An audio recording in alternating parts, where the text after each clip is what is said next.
इस लेक्चर में हम लोग डिस्कशन करेंगे geometrical structure of crystalline solid. लेकिन सबसे पहले आपको बता दें कि प्रीवियस लेक्चर में हम लोग जो पढ़े थे उसमें थोड़ा बहुत प्रकाश डाल देंगे क्या था। हम लोग क्लास किए थे solid state. What is solid state?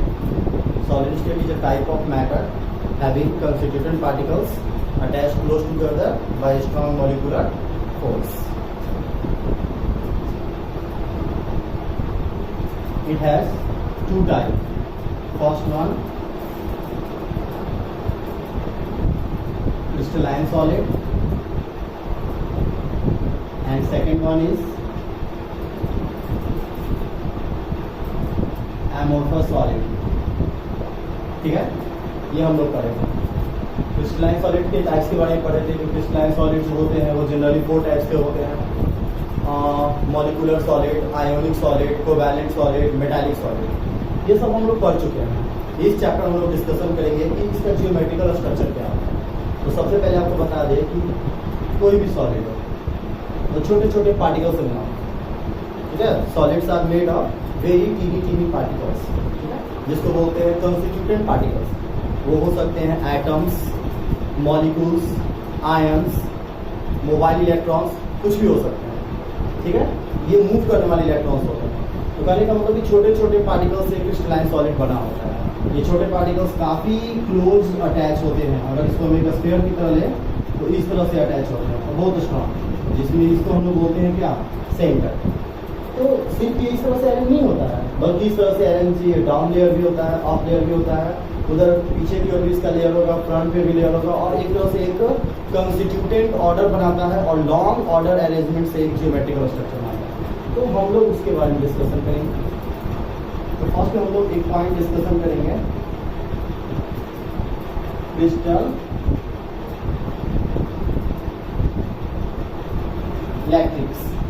ये क्या होता है क्रिस्टल लैक्टिक्स? तो आपको बता दें कि क्रिस्टलाइन जो भी सॉलिड है छोटे छोटे पार्टिकल्स से बना है। ये छोटे छोटे पार्टिकल्स एक लॉन्ग ऑर्डर अरेंज करते हैं। इस पार्टिकल्स पे फिर से फोकस कर देते हैं कि ये जो पार्टिकल्स है ये एटम हो सकता है, इसको मॉलिक्यूल्स भी बोलते हैं, इसको आयंस भी बोलते हैं, ठीक है। अदर वर्ड में इसको पार्टिकल्स भी बोलते हैं, ठीक है, इसको पॉइंट्स भी बोलते हैं। तो अदर क्वेश्चन में ये सब डिस्कशन किया जाएगा, ये सब वर्ड यूज किया जाएगा। कहीं पे एटम्स बोलेगा, कहीं पे molecules, ions, number of particles भी बोल सकता है, नंबर ऑफ पॉइंट्स भी बोल सकता है। तो ये सब का सब यही पार्टिकल्स है जिससे क्रिस्टलाइन सॉलिड फॉर्म होता है। तो हम लोग क्या करते हैं कि समझने को उसके लिए क्या है crystal lactic. Crystal lactic is a geometrical structure which form by the particles of solid state. ये क्या होता है कि छोटे छोटे पार्टिकल से एक लॉन्ग ऑर्डर अरेंज करके बनता है। चलो हम इसके सेंटर को लेते हैं, ठीक है, और ध्यान से देखना है। पहले हम लोग क्या करते हैं, 6 पॉइंट्स को ले लेते हैं। याद रखिएगा इस सिर्फ सेंटर को लिए, दैट मींस ये पूरा एरिया कवर करता है। और अगले पॉइंट्स को हम लोग बीच में रख देते हैं, ठीक है। आपको भी सारा बीच में क्यों रखा है? आपको बता दें कि ये पार्टिकल्स है, जिसको अरेंज करना हो तो आप लोग कभी वो लड्डू को सजाए हो, लड्डू में अगर आप देखोगे कि एक लेयर हो जाता है तो दूसरा लेयर 2 लड्डू के बीच में रखा जाता है, क्योंकि वो जो अरेंजमेंट होता है काफी स्ट्रॉन्ग होता है। इसलिए इस तरह से इसको अरेंज हम कर रहे हैं। आप इसके नीचे भी रखोगे तो बनेगा, ठीक है। सेम हम लोग यहाँ एक रख देते हैं,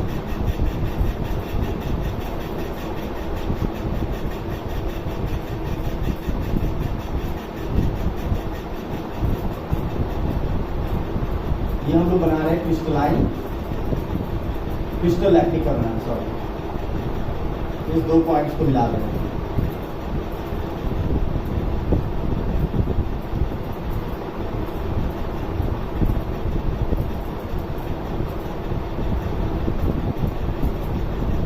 लंबा बन गया है।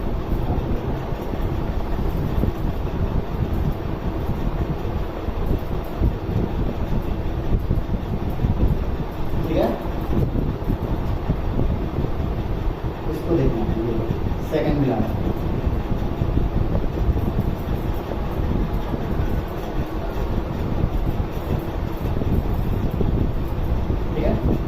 ये एक क्यूब बन गया। ऐसे ही अरेंज होता जाता है। इसको आप समझना है तो बहुत आसानी से हम लोग का जो घर बनता है वो ब्रिक से बनता है, छोटे छोटे ईंट से बनता है।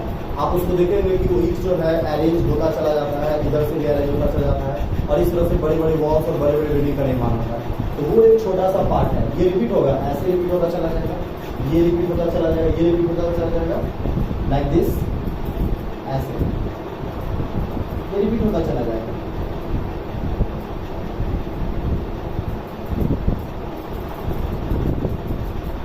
ठीक है, और ये सारे के सारे एक तरह से क्यूब है, क्यूबी शेप है, that is called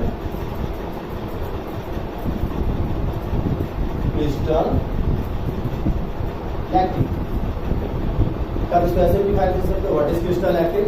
crystal lactic is a arrangement of particles, atom, molecules, ions which repeated again and again to form a 3D geometrical structure।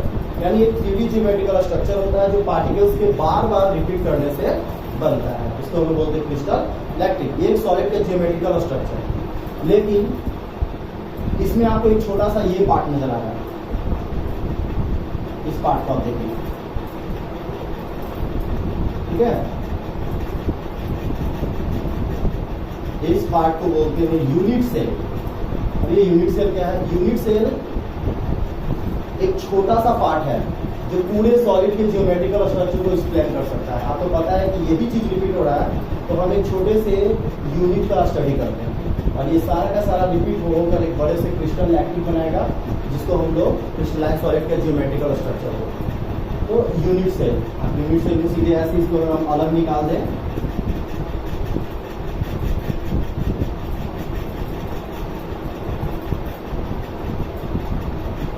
ये हो गया आपका एक यूनिट सेल, जहां पर यहाँ पर हम लोग मान लेते हैं क्या कि ये जो है कॉन्स्टिट्यूटेंट पार्टिकल्स का सेंटर है, मतलब ये इतना दूर तक का एरिया कवर करेगा। ठीक है, इस तरह से हम लोग मान लेते हैं कि इसमें टोटल 8 पॉइंट्स का पार्ट है, सिर्फ टोटल पार्ट्स नहीं है, इसमें नंबर ऑफ पार्ट्स होगा 1/8, 1/4 ऐसे होगा, लेकिन फिलहाल आप जान लो कि छोटा सा क्या है यूनिट सेल, तो आप इसको डिफाइन कर सकते हो। What is unit cell? Unit cell is a smallest unit of crystal lattice which form a geometrical structure repeated again and again. अगर इसको बार बार रिपीट किया जाए तो यह एक जियोमेट्रिकल स्ट्रक्चर बनाएगा, या आप कह सकते हैं कि क्रिस्टल लैक्टिक बनाएगा। ये हो गया यूनिट सेल, ये हो गया क्रिस्टल लैक्टिक। हम लोग यूनिट सेल को डिस्क्राइब करेंगे क्योंकि यूनिट सेल से ही ज़्यादातर न्यूमेरिकल आता है, क्वेश्चन आता है। क्रिस्टल लैक्टिक क्या है? बहुत सारे यूनिट सेल का कलेक्शन है, तो हम लोग इसको जानेंगे, स्टडी इसके बारे में, इसको आप अच्छे से नोट कर लीजिए। तो हम लोग यूनिट सेल के बारे में स्टडी करेंगे। यूनिट सेल स्टडी करने से पहले हम लोग इसके सारे डायमेंशन को जानते हैं। तो यहाँ लिखिएगा,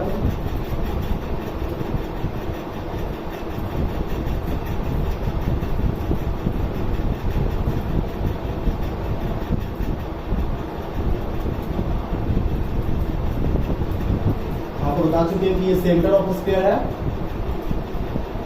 इसको आप ऐसे थोड़ा सा बड़ा भी कर सकते हैं, जो लगभग हाफ लेंथ को कवर करता है, इस तरह से। ठीक है, अगर आप इसके एक कॉर्नर को स्टडी करें तो आप देखेंगे कि इसमें 3 तरह के लेंथ बनते हैं। इस लेंथ को बोलते हैं ए, बी एंड सी। ठीक है, और इसके बीच के एंगल को बोलते हैं अल्फा, बीटा, गामा। ठीक है, जनरली यह ऐसे तो बहुत सारे फॉर्म में होता है, लेकिन क्यूब के फॉर्म में ज़्यादा स्टडी करते हैं। क्यूब में क्या होता है, ये तीनों लेंथ इक्वल होता है और अप्रॉक्सीमेट तीनों एंगल का वैल्यू कितना डिग्री होता है? 90 डिग्री। तो इन सब के बेस पे भी यूनिट सेल को डिवाइड किया गया है। फिर एटम के सिचुएशन के बेस पे भी यूनिट सेल को डिवाइड किया गया है। तो हम लोग पहले इसके एटम की सिचुएशन के बेसिस को डिफाइन करेंगे कि कहाँ एटम प्रेजेंट होता है और उसके बेस पे उस यूनिट सेल को क्या करते हैं। तो generally crystalline lactic is a geometrical structure of solid state which form by the particles, points, ions repeated again and again. What is unit cell? Unit cell is the smallest unit which form a crystalline lactic by the repetition. इस तरह से हम लोग इसको बोल सकते हैं।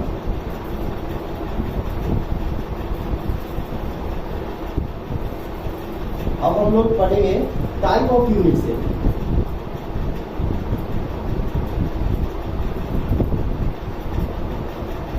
Types of unit cell. कितने टाइप्स के यूनिट सेल होता है? जनरली जो यूनिट सेल होते हैं वो 2 टाइप्स के होते हैं। कहीं कहीं आपको 4 टाइप्स में मिलेगा, लेकिन वो मिक्स करके लिखा होता है। 2 टाइप्स कौन कौन? First one is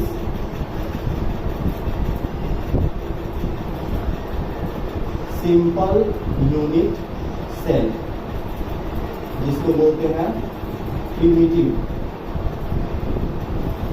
unit cell. Primitive unit cell भी बोलते हैं। और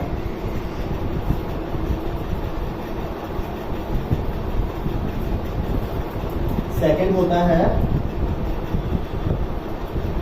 सेंट्रल यूनिट सेल और नॉन प्रिमिटिव यूनिट सेल। ठीक है, अब कैसे डिवाइड किया गया इन दोनों को? आपको पता होना चाहिए, प्रीवियस स्ट्रक्चर आप देखे थे कि कॉर्नर पे प्रेजेंट होता है आइटम्स, पर कॉर्नर के अलावा दूसरे पार्ट में भी प्रेजेंट होता है। ठीक है,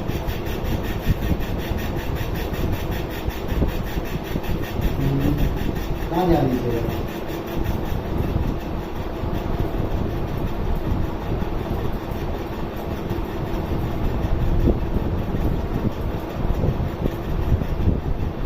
अभी जो बनाए थे वही structure.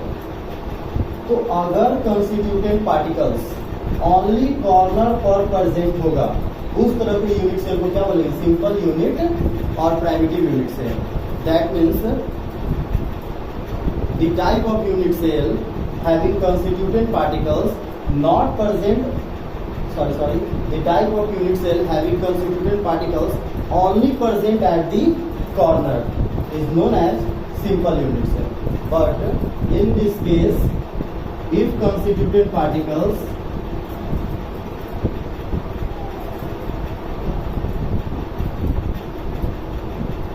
not only present at the corner but also present at the other part of the cube, कहीं पर भी प्रेजेंट हो जाए, दैट मीन्स कॉर्नर के अलावा अगर क्यूब के किसी भी पार्ट में प्रेजेंट हो जाए, सपोज दैट उसके फेस के सेंटर पर प्रेजेंट हो जाए, तो ये कहलाएगा आपका क्या? Central unit cell. Non primitive unit cell कहीं पर भी प्रेजेंट हो सकता है, एज पर भी प्रेजेंट हो सकता है।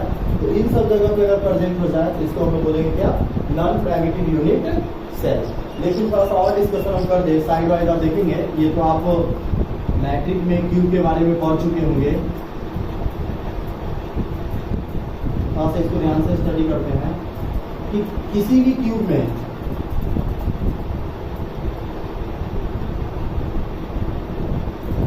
ध्यान दीजिएगा, तो किसी भी क्यूब में ये जो पार्ट है, ये पार्ट, इसको बोलते हैं एज, जिसका नंबर होता है कितना? टोटल 12। यानी एक क्यूब में एज का नंबर होता है 12।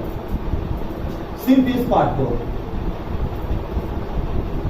बोलते हैं कॉर्नर्स, जिसका नंबर कितना होता है? 8। अगर एक सिंपल यूनिट सेल की बात करें तो एक यूनिट सेल में कॉर्नर का नंबर कितना होता है? 8। फेस, ये जो आपको पार्ट दिखाई दे रहा है, इस पार्ट को बोलते हैं फेस। फेस का नंबर होता है 6। आप इसको अच्छे समझ सकते हैं, आप अपने रूम को देख सकते हैं। रूम के अंदर जितना दीवार होता है, उस वॉल्स को क्या बोलते हैं? फेस। तो ये सब छोटे छोटे डायमेंशन आपको नॉन प्राइमिटिव यूनिट सेल के टाइप्स को समझने में हेल्प करेगा। तो एक सिंपल यूनिट सेल में एज का नंबर होता है 12, कॉर्नर का नंबर होता है 8, फेस का नंबर होता है 6, जिसके बेस पे हम लोग नॉन प्राइमिटिव यूनिट सेल के टाइप्स के बारे में पढ़ेंगे। तो जनरली ये 3 टाइप्स के होते हैं। ठीक है, फर्स्ट होता है फेस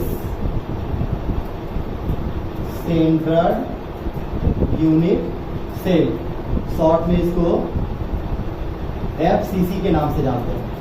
ठीक है, सेकेंड आपका होता है बॉडी सेंट्रल यूनिट सेल, इसको BCC के नाम से भी जानते हैं। ज्यादातर क्वेश्चन इन्हीं दोनों से पूछा जाता है। थर्ड होता है आपका इन सेंट्रड यूनिट सेल। तो 3 तरह के नॉन प्राइमेटिव यूनिट सेल होते हैं, फेस सेंट्रड, बॉडी सेंट्रड, इन सेंट्रड। तो ऑल ओवर आप बता सकते हैं कि यूनिट सेल 4 टाइप्स के होते हैं, primitive unit cell, face centred unit cell, और body centred unit cell, end centred unit cell. ज्यादातर क्वेश्चन इन सबसे पूछता है, प्राइमेटिव से, फेस सेंट्रड से और बॉडी सेंट्रड से। तो हम लोग पीडीएफ आपको प्रोवाइड करा है, पीडीएफ में सारे क्वेश्चन से डिफाइन किया गया है। ऐसे हम ओवरऑल आपको बोल चुके हैं, आप इसको सुनकर लिख सकते हैं। तो नॉन प्राइमेटिव यूनिट सेल को डिफाइन किए, अभी हम इन तीनों को डिफाइन करेंगे। तो आप इसको अच्छे से नोट कर सकते हैं, इसका स्क्रीनशॉट ले सकते हैं।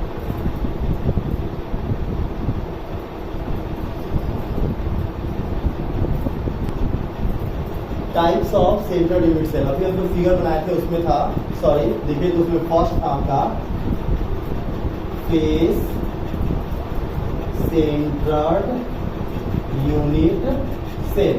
क्या होता है फेस सेंट्रड यूनिट सेल और कैसे इसको डिफाइन करेंगे? हम आपको बताए थे कि सेंट्रल यूनिट सेल उसको बोलते हैं जिसमें पार्टिकल्स, पॉइंट्स, आइटम्स, मॉलिक्यूल जो उसको आप करो, वो कॉर्नर के अलावा क्यूब के दूसरे पार्ट में रिप्रेजेंट होता है। तो फेस सेंट्रल में ऐसा क्या होता है? फेस सेंट्रल में आपको बता दें कि एक यूनिट सेल है,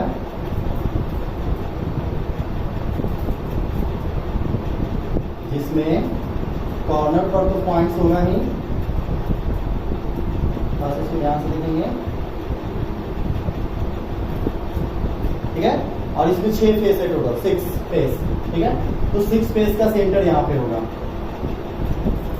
1 फेस, सेकेंड, थर्ड, फोर्थ, एक फ्रंट का सेंटर यहाँ 5 और बैक 6। दैट मीन्स इसको मैसेज डिफाइन करेंगे, the type of central unit cell having atoms situated not only at the corner but also present at the center of each face is called face central unit cell. Second one, body central unit cell, ठीक है। Condition same है, लेकिन points का या atom का situation different है, ठीक है। कॉर्नर पे तो होगा ही, किसी भी यूनिट सेल में कॉर्नर पर एटम्स होगा ही होगा,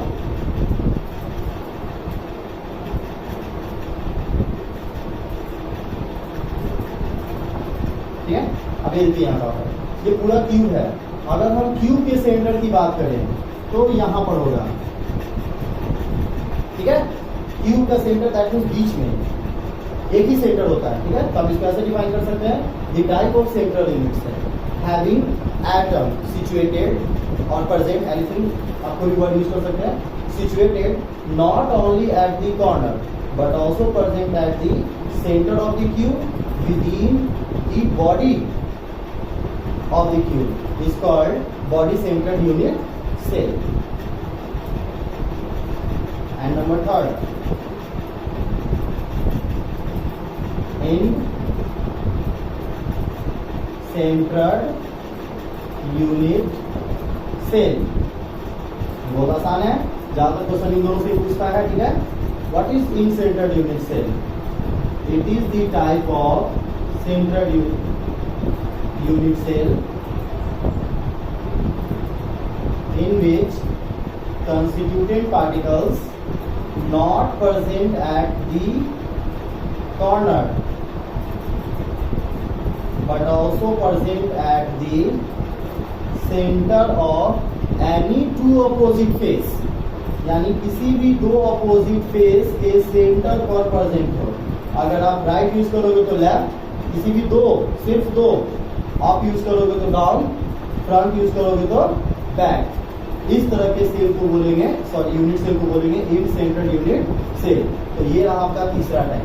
फिर से रिपीट कर देते हैं, हम लोग अच्छी तरह समझना, फेस सेंटर, बॉडी सेंटर, क्योंकि इससे ज्यादातर क्वेश्चन पूछा जाता है। इसको आप अच्छे से नोट कर लेंगे। इसका डेफिनेशन पीडीएफ में ऑलरेडी मेंशन है, आप पीडीएफ को अच्छे से डाउनलोड करके अच्छे से इसको डिफाइन कर सकते हैं, या आप अपनी किताब को खुद भी पढ़ोगे तो आपको अब ये समझ में आएगा। आप रीडिंग करके खुद से नोट बना सकते हो। किसी एक्टिव प्रॉब्लम के लिए आप हमारे व्हाट्सएप नंबर पे मैसेज करके, कमेंट करके, कहीं से भी पूछ सकते हो। हम आपको जितना ज़्यादा कोशिश होगा सॉल्व करके भेजेंगे।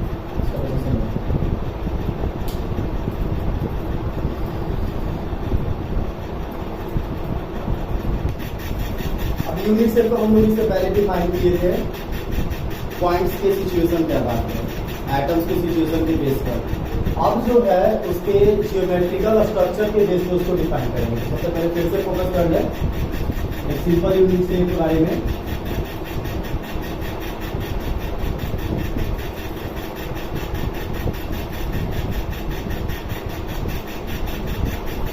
सिंपल यूनिट सेल है जिसमें एटम्स प्रेजेंट है कॉर्नर पर। ठीक है,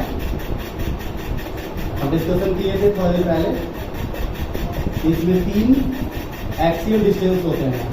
इसको हम लोग क्या बोलते हैं, सॉरी एक्सिस को बोलते हैं X Y Z. X axis के डिस्टेंस को बोलते हैं A, Y axis B, then Z axis को सी।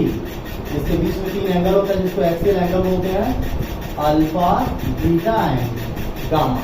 आपको ये भी पता था कि इसमें एड्स का नंबर होता है, number of edges will be 12, number of face 6, number of corners 12। ये सब आपको पता है बेसिकली डायमेंशन। अब कि ज्यादातर एग्जाम में यूज होता है वो क्यूबिक यूनिट सेल होता है, लेकिन यूनिट सेल बहुत सारे टाइप्स के होते हैं, टोटल 7 टाइप्स के होते हैं। On the basis of dimension unit cell divided into 7 types, that is called 7 crystal system. First one is cubic unit cell. आप ये सब यूनिट सेल लगाओगे, कैलकुलेटेड डाटा में आपको बता रहा है। क्यूबिक यूनिट सेल किसको बोलते हैं, जिसमें तीनों एक्सियल डिस्टेंस इक्वल हो, तीनों एक्सियल एंगल भी इक्वल हो, और तीनों का जो मेजरमेंट वैल्यू हो वो कितना डिग्री हो, अबाउट 90 डिग्री। इस तरह के एग्जांपल में कहा जाते हैं NaCl, KCl, लाइक बहुत सारे होंगे। ठीक है, तो इसको हम लोग बोलेंगे क्यूबिक सेल। आपसे एग्जाम में अगर पूछता है what is cubic unit cell, आप ऐसे डिवाइड कर सकते हो, the type of unit cell having axial distance are equal to each other, axial angles are equal to each other and also equal to about 90 degree is known as cubic unit cell, like NaCl, KCl, etc. Same इसी तरह का है tetrahedral unit cell, जिसमें आपका क्या होगा कि दो इसका जो एक्सियल डिस्टेंस से इक्वल होगा, थर्ड एक्सियल डिस्टेंस इक्वल नहीं होगा। तीनों इसका जो एंगल होगा, एक्सियल एंगल्स वो इक्वल भी होगा 90 डिग्री के, और उसका जो वैल्यू होगा 90 डिग्री के इक्वल होगा। इसमें आपका आ जाएगा SnO2, titanium oxide etcetera. Third one is orthorhombic. इसमें आपको क्या मिलेगा कि तीनों जो इसका एक्सियल डिस्टेंस है वो इक्वल आपस में नहीं होगा, तीनों एंगल इक्वल होगा और उसका एक्यूरेट वैल्यू 90 डिग्री भी होगा। उसमें आपका आ जाता है एग्जांपल में रोम्बिक सल्फर। सल्फर बहुत सारे टाइप्स के होते हैं, तो रोम्बिक सल्फर आ जाएगा ऑर्थोरोम्बिक यूनिट सेल के एग्जांपल में। फिर है मोनोक्लिनिक यूनिट सेल। इसमें क्या होगा कि जो एक्सियल डिस्टेंस होगा वो इक्वल आपस में नहीं होगा। एक्सियल एंगल में दो एंगल जो है इक्वल भी होगा, उसका वैल्यू 90 डिग्री होगा, और एक जो एंगल है वो 90 डिग्री के इक्वल नहीं होगा। इसमें आपका आ जाता है मोनोक्लिनिक सल्फर। उसी तरह से है हेक्सागोनल, ये भी एक तरह का यूनिट सेल का 7 क्रिस्टल सिस्टम में आपका आता है, जिसमें दो साइड इक्वल होगा, सॉरी एक्सियल डिस्टेंस इक्वल होगा, थर्ड के इक्वल नहीं होगा, दो एंगल 90 डिग्री होगा और एक एंगल 120 अप्रोक्सीमेट होगा। इसमें आपका आ जाता है ग्रेफाइट। रोम्बिक हेड्रल, सॉरी हाँ रोम्बोहेड्रल, इसमें तीनों साइड एक्सियल डिस्टेंस इक्वल होगा, तीनों एक्सियल एंगल्स जो होगा इक्वल होगा, पर इक्वल टू 90 डिग्री नहीं होगा। इसमें आपका आ जाता है कैल्साइट, जिसको हम बोलते हैं कैल्शियम कार्बोनेट। ट्राइक्लिनिक 7, ट्राइक्लिनिक में आपका तीनों साइड इक्वल नहीं होगा, तीनों एंगल इक्वल नहीं होगा। ठीक है, इसमें इक्वल है पर 90 के इक्वल नहीं है, इसमें तीनों एंगल इक्वल भी नहीं है और 90 के इक्वल भी नहीं है। इसमें आपका आ जाता है हाइड्रेटेड कैल्शियम सल्फेट। तो ये आपका हो गया type of unit cell on the basis of geometrical dimension. इसको आप नोट कर लोगे। इससे कभी भी एग्जाम पूछता है और व्हाट इज 7 क्रिस्टल सिस्टम, या कभी कभी इसमें से कोई एक डिफाइन करने के लिए दे देगा, तो इसको आप अच्छे से नोट कर लेंगे। ठीक है,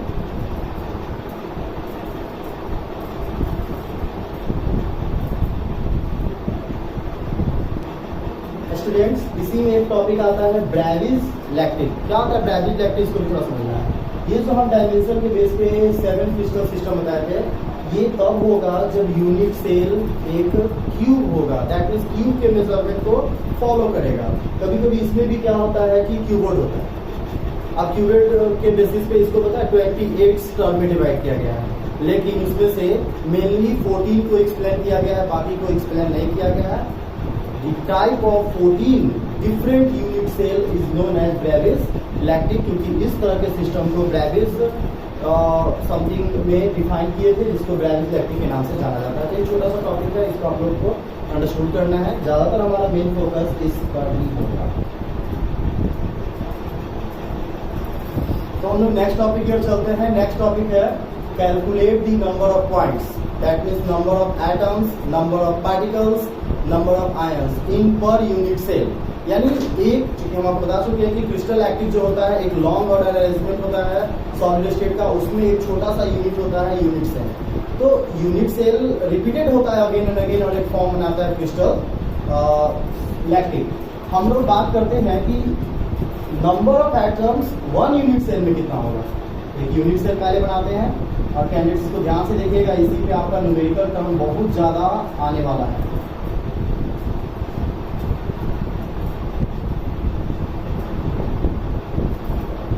ठीक है, एक सिंपल यूनिट सेल है, इसको हम ड्रॉ किए हैं और ये है आपका centre of sphere. That means एक स्फीयर यहाँ पे बड़ा सा हम आपको बता चुके हैं कि स्फीयर से अटैच होता है, जिसके सेंटर को हम डिनोट ऑन नहीं कर रहे हैं।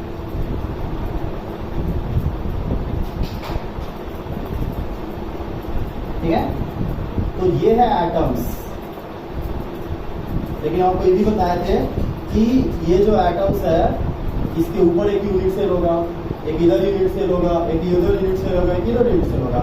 तो आखिर एक एटम को कितना कैलकुलेट किया जा सकता है, सॉरी इस एटम का इस यूनिट सेल में कितना इन्वॉल्वेशन है। तो फोकस करते हैं कॉर्नर पे। ये जो है इसको हम लोग बोलते हैं corners.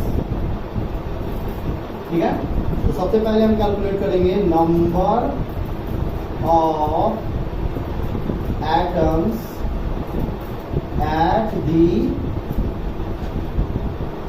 corner of each unit cell। एक यूनिट सेल में कितना होता है नंबर ऑफ एटम्स। मतलब आप फोकस करेंगे इस पर या किसी भी पॉइंट पर फोकस करते हैं, इस पर फोकस करेंगे। लुक एट, ये देखिए हम इस लेंथ की बात कर रहे हैं, इस लेंथ की 3 लेंथ आ चुका है अभी तक। यानी अगर हम इस पूरा स्फीयर लें तो इस यूनिट सेल में बस इतना ही पार्ट जा रहा है।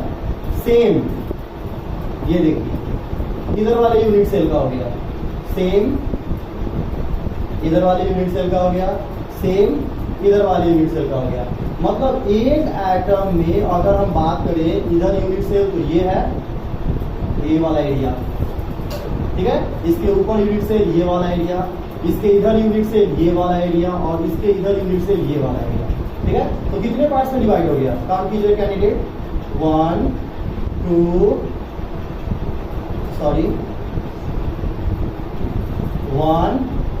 2 3 4 5 6 7 एंड 8, जिसमें से 2 पार्ट ही आ पा रहा है एक यूनिट सेल में।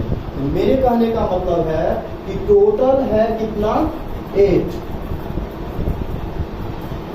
ठीक है,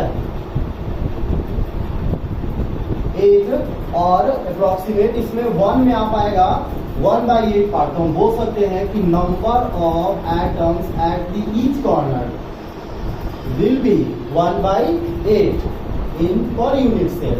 और ऐसा कितना एटम है, 1 2 3 4 5 6 7 8। तो सब में तो 1/8 ही पार्ट इन्वॉल्व होगा, तो टोटल मल्टीप्लाई कर देंगे 8 से, तो कितना आ जाएगा 1। That means number of atoms at the corner of each unit cell will be 1। कैसे? एक पॉइंट्स का 1/8 पार्ट इसमें आता है, एक पॉइंट्स का 1/8 पार्ट आ रहा है। तो इसी तरह से आपका सभी के पास अगर देखा जाए तो टोटल नंबर भी 8 है, तो 1/8 into 8 इक्वल टू कितना आ जाएगा? Same number of atoms at the edge of each unit cell will be। सबसे पहले आपको बता दें, अगर हम इस यूनिट सेल की बात करें तो इसको बोलते हैं एज, इस टर्म को क्या बोलते हैं? एज बोलते हैं। ठीक है, तो अगर हम देखेंगे जस्ट एक इधर, तो एक जो एज होगा वो कितने यूनिट सेल से टच में है, बस इसको हमको देखना है। एक इधर, ठीक है, यानी 1 2 हो गया, और जस्ट 2 इसके पीछे, यानी हम कह सकते हैं कि एक एज जो होता है वो 4 यूनिट सेल से टच में होता है, तो एक यूनिट सेल में वो पार्टिसिपेट करेगा 1/4। तो हम कह सकते हैं कि नंबर ऑफ एटम्स, अगर यहाँ पर कोई एटम्स होगा तो उसका 4 पार्ट लगेगा, और 4 पार्ट अगर लगेगा तो एक एटम में काउंट होगा 1/4। और टोटल एज कितना होता है? तो पहले बताया था टोटल एज का नंबर होता है 12, तो कितना आ जाएगा? 3। Same number of atoms at दी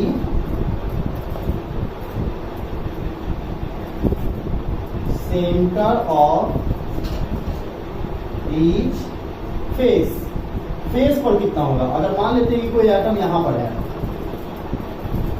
ठीक है, इस पूरे एरिया को हम लोग क्या बोलते हैं? फेस बोलते हैं। अगर यहां पर कोई एटम, ठीक है, तो एक यूनिट सेल, जस्ट इसके ऊपर यूनिट सेल, ठीक है, इधर भी यूनिट सेल होगा, पर इस यूनिट सेल का पार्टिसिपेशन सरफेस पर नहीं होगा। तो एक सरफेस होगा वो 2 यूनिट सेल पे टच में होता है। अगर आप अपने रूम का डिस्कशन कर लो, रूम पर देखो, तो हमारा कोई भी वॉल, जैसे इसी वॉल की बात कर लेते हैं, तो ये जो वॉल है जस्ट बगल वाले रूम के टच में होगा, उधर वाले रूम या इधर वाले रूम के टच में नहीं होगा। तो एक जो फेस पर अगर कोई आइटम है तो वो 2 यूनिट सेल को कंट्रीब्यूट करेगा, तो टोटल नंबर कितना मान होगा ईच यूनिट सेल के लिए? 1/2। और किसी भी यूनिट सेल में नंबर ऑफ फेस कितना होता है? 6।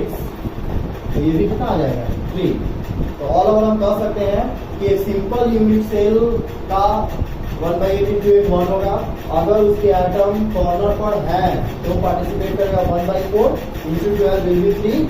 अगर उसका आइटम फेस करे तो पार्टिसिपेट करेगा 1/2 into 6 इक्वल टू 3। और इस तरह से हम लोग क्या करेंगे? डिफरेंट कंडीशन में नंबर ऑफ एटम कैलकुलेट करेंगे। सपोज दैट एग्जाम में आपसे पूछ सकता है ऐसे एक क्वेश्चन ऑब्जेक्टिव में पूछ सकता है, calculate the number of atoms in FCC structure. ठीक है, आपसे पूछ सकता है कि FCC स्ट्रक्चर में नंबर ऑफ एटम्स कितना होता है? नंबर ऑफ पार्टिकल्स पूछ सकता है, नंबर ऑफ आयंस पूछ सकता है, कुछ भी पूछ सकता है। तो सबसे पहले तो आप क्या करोगे कि फेस सेंटर का स्ट्रक्चर बनाओगे। थोड़ा ध्यान दीजिए स्टूडेंट, ये है आपका फेस सेंटर। फेस सेंटर का एटम कहाँ होता है? डेफिनेशन के अकॉर्डिंग कॉर्नर पर, और जितना भी फेस है उसके सेंटर पर। दैट मीन्स अगर हम बात करें तो ये फेस है, यहाँ होगा, यहाँ होगा, यहाँ होगा, यहाँ होगा, एक फ्रंट पर होगा और एक बैक पर होगा। अब हम लोग कैलकुलेट करते हैं, तो कहाँ कहाँ आइटम है? कॉर्नर पर है, फेस पर है। तो देखो तो क्या आ जाएगा? Total number of atoms in FCC will be, corner पर हम अभी पढ़ चुके हैं 1/8 होता है, और टोटल कॉर्नर पर कितना एटम है? 8 into 8 प्लस फेस पर भी एटम है, और एक जो फेस पर का एटम है उसका कंट्रीब्यूशन होता है 1/2। तो 1/2 और टोटल फेस इसमें हो गया 6, तो कितना हो गया 1 + 3 = 4। ठीक है, तो number of atoms in FCC structure of unit cell will be 4। आपसे BCC भी पूछ सकता है, इन सेंटर से भी पूछ सकता है।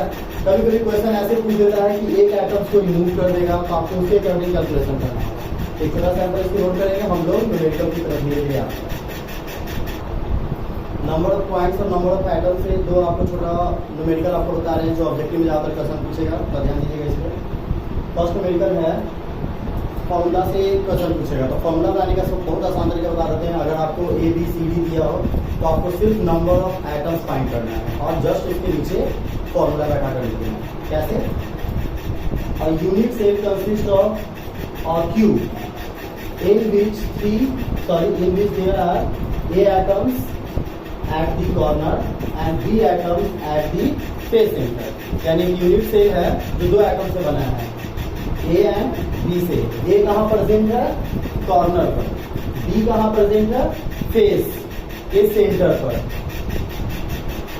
ठीक है, the two atoms कंडीशन यहाँ पे है, A atoms ठीक है are missing from the two corner।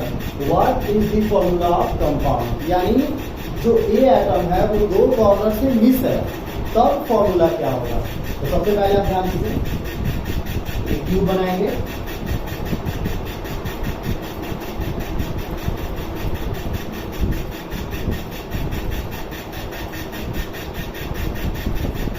ठीक है, ये हो गया आपका कॉर्नर। पर ध्यान दीजिएगा, ये कॉर्नर है, कॉर्नर पे कौन प्रेजेंट है? A atom. यहाँ पर प्रेजेंट है A एटम। ठीक है, हम इसको डीप कर दे रहे हैं, लेकिन ध्यान दीजिएगा दो एटम मिसिंग है, तो टोटल कॉर्नर हमारे पास है 8। हम इसमें से क्या कर दे रहे हैं कि 6 को डीप कर दे रहे हैं और 2 को छोड़ दे रहे हैं। क्यों? क्योंकि क्वेश्चन कंडीशन लगा दिया है कि दो कॉर्नर से एटम मिस हो चुका है। ठीक है, and B atoms at the face centre, यानी फेस यहाँ पर है, टोटल फेस कितना है? 6। और इस फेस पर ये बैक वाला और ये फ्रंट वाला, यहाँ पर प्रेजेंट है B एटम्स। तो आपको बताना है कि इसका फॉर्मूला क्या होगा। तो सबसे पहले आपको क्या करना होगा, number of A atoms find करना होगा। तो number of A atoms, A कहाँ पे है? कॉर्नर पर, और कॉर्नर पे कितना कंट्रीब्यूशन होता है? 1/8। टोटल कितना कॉर्नर है? 8, लेकिन ओनली 6 पर प्रेजेंट है, तो 1/8 × 6 =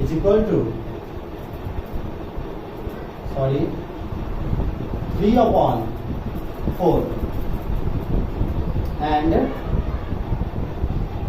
नंबर ऑफ B एटम्स, ये कितना होगा? तो B कहाँ है? फेस पर है। आपको बताया जा चुका है कि फेस पे कंट्रीब्यूशन कितना होता है? 1/2, और टोटल 6 फेस पे प्रेजेंट है, तो ये हो जाएगा 3। यानी A एटम्स का नंबर आ गया 3/4 और B एटम्स का नंबर आ गया आपका कितना? 3। इसको नोट कीजिएगा, नंबर ऑफ A एटम्स 3/4, इसको आप काटो भी तो आ जाएगा यहाँ से ऐसे 3 टाइम्स 4 टाइम्स, और number of B atoms = 3। Then the formula ही पूछ रहा है ना, फॉर्मूला ऑफ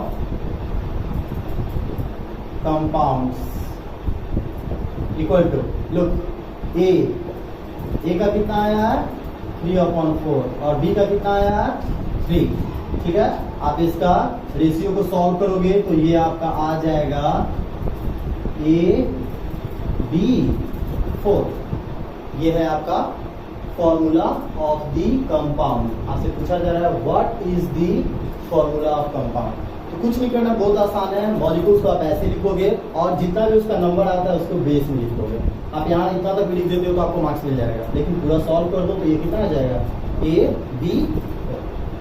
सेम क्वेश्चन आपसे पूछा जा रहा है क्या, if 3 elements P, Q and R crystallize in और क्यूबिक यूनिट सेल, एक क्यूबिक यूनिट सेल में है। ठीक है, आप फिर से बना रहे हैं यहाँ पर एक डायग्राम, एक क्यूब का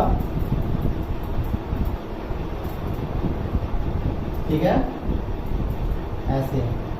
ये हो गया आपका कॉर्नर।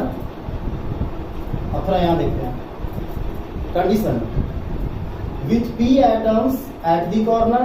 P कहां पे होगा? कॉर्नर पर। और Q atoms at the centre of the Q, यानी यहां पर जो है वो होगा Q एटम्स। यहां पर जो है वो कौन होगा? P atoms. Q atoms centre of the Q, Q के सेंटर पर होगा। और एक और इसमें होगा and R atoms at the centre of each face, यानी अगर हम फेस की बात करें तो ये देखिए, इसको हम यहां ले लेते हैं। ये है फेस, एक फ्रंट और एक बैक। तो यहां पर प्रेजेंट कौन है? R atoms. ठीक है, कोई कंडीशन इसमें नहीं दिया, अगर कोई मिसिंग नहीं है तो आपको कुछ नहीं करना है, फॉर्मूला बस करेक्ट करना है। Number of P atoms. P atoms कहाँ कहाँ है? कॉर्नर पर। कॉर्नर का कंट्रीब्यूशन होता है 1/8 और सभी कॉर्नर पे है, तो 1/8 into 8 equal to 1। Same number of Q atoms. Q कहाँ है? बॉडी के सेंटर पर। तो बॉडी का सेंटर में कंट्रीब्यूशन यहाँ 1 ही होता है, यहाँ पर कोई भी दूसरे यूनिट से उसे टच नहीं होता है। ठीक है, और number of R atoms. R atoms कहाँ पर है? फेस के सेंटर पर। आप पढ़ चुके हैं कि फेस में कंट्रीब्यूशन होता है 1/2 और टोटल फेस हो गया 6 इक्वल टू कितना हो जाएगा? 3। ठीक है, then the formula of compounds, sorry compound क्या होगा? फिर से देख लो, P 1 है, Q 1 है, R 3 है, तो ऑल ओवर इसका हो जाएगा P Q R 3। तो करना कुछ नहीं है, जितने भी सिंबल होंगे उसके नंबर ऑफ एटम्स को उसके बेस में लिख देना है। P Q R, P का नंबर है 1, Q का नंबर है 1, R का नंबर है 3, सिंपलेस्ट फॉर्म में कन्वर्ट करके। तो इस तरह से बहुत सारे न्यूमेरिकल को हम लोग सॉल्व करेंगे। आप लोग किताब में सॉल्व कीजिएगा बुक में, और जैसे ही बहुत सारा प्रॉब्लम आता है आप हमारे पर्सनल नंबर पे कमेंट मैसेज कर सकते हैं, इस वीडियो के नीचे कमेंट सेक्शन में डाल सकते हैं, हम आपको सॉल्व करेंगे। ठीक है, नेक्स्ट लेक्चर में हम लोग इसके बारे में इसके आगे का क्लास करेंगे। ठीक है।